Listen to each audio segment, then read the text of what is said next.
et que la France accueille le congrès mondial des bibliothèques et de l'information, donc le congrès de l'IFLA, au mois d'août. Alors, excellente date pour la France, je le dis tout de suite pour que vous évitiez de le dire.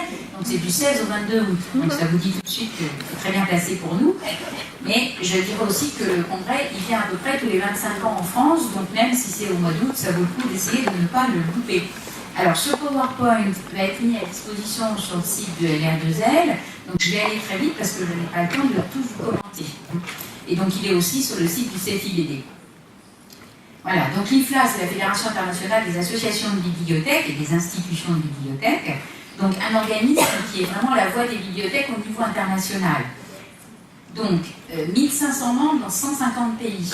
Donc là on est sur une journée, pourquoi je viens vous parler de l'IFLA, comme ça ce petit intermède, c'est parce que c'est une journée qu'on avait délibérément choisi d'orienter sur l'international, et on verra cet après-midi, parce que évidemment, ce dont on vous a parlé ce matin, il y a aussi des tas de choses qui se font en France, et dans les ateliers on va avoir des exemples français. Mais vraiment, moi, j'ai la chance de travailler maintenant dans un service de coopération nationale et internationale. C'est une immense chance parce que je sais que c'est extrêmement difficile de faire de l'action internationale, d'avoir des crédits pour ça. Et en même temps, c'est extrêmement enrichissant. Je veux dire, voilà, déjà, coopérer, discuter avec ses collègues autour de soi en France, c'est déjà quelque chose de formidable. Mais prendre juste un petit peu de recul, un petit peu de hauteur, aller voir ce que font les autres. Alors, quelquefois, on va vous dire, c'est pas possible, nous en Finlande, vous faites ça, mais nous, on ne va pas y arriver. On ne va pas forcément faire ce qu'ils font en Finlande, mais on va adapter. Donc l'intérêt majeur de l'IFLA, c'est d'élargir extraordinairement son horizon. Donc on rencontre, quand on va à un congrès de l'IFLA, on rencontre, il y a environ 3500 personnes qui participent depuis 2 ans, et on rencontre des gens venant de 120 pays.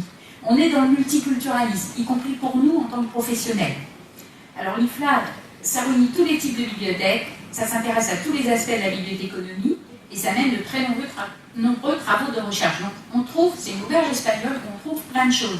Et je vous invite à aller sur le site de l'IFLA, ça peut paraître extrêmement touffu, mais vous y trouverez énormément de choses. Et il y a depuis, ça a été mis en route il y a quelques mois, il y a une grande bibliothèque des textes qui ont été produits, des conférences, des manifestes, des principes directeurs qui sont édités par l'IFLA.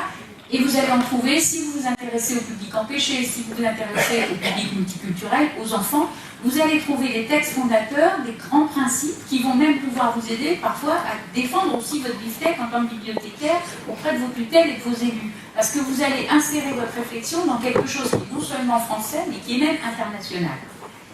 Alors je passe très rapidement, parce que ça peu importe, une association avec ses instances dirigeantes. Un exemple là, pour illustrer ce que je viens de dire, donc la division des services de bibliothèque. Vous voyez que vous allez pouvoir y trouver des choses sur les publics empêchés, des choses sur ce qu'on appelle en anglais l'information literacy, c'est la capacité de lecture, d'alphabétisation, et ça s'intéresse maintenant aussi à ces questions de, comment on dit, la fracture numérique, l'électronisme, bien sûr. Vous allez y trouver des choses plus techniques pour ceux que ces questions intéressent, et il en faut malgré tout pour qu'on accède à des documents, la bibliographie, le catalogage, la classification, l'indexation. Vous avez la section des bibliothèques pour enfants et celle à destination des publics multiculturels. Donc vraiment, je vous invite, je n'ai pas le temps de le faire, on ne fait pas une journée sur l'IFLA, allez regarder sur le site de l'IFLA tout ce que vous pouvez y trouver. Alors d'accord, il y a une grande partie des textes qui sont en anglais, vous allez me dire que vous ne pratiquez pas l'anglais. Il y a aussi un effort de traduction important. Il y a des gens qui bénévolement, et c'est coordonné par l'AIFBD, qui traduisent les textes qui sont présentés à l'IFLA. Les manifestes, on essaye de les traduire autant que possible dans toutes les langues de l'IFLA. Il y a 7 langues officielles pour l'IFLA dans le français.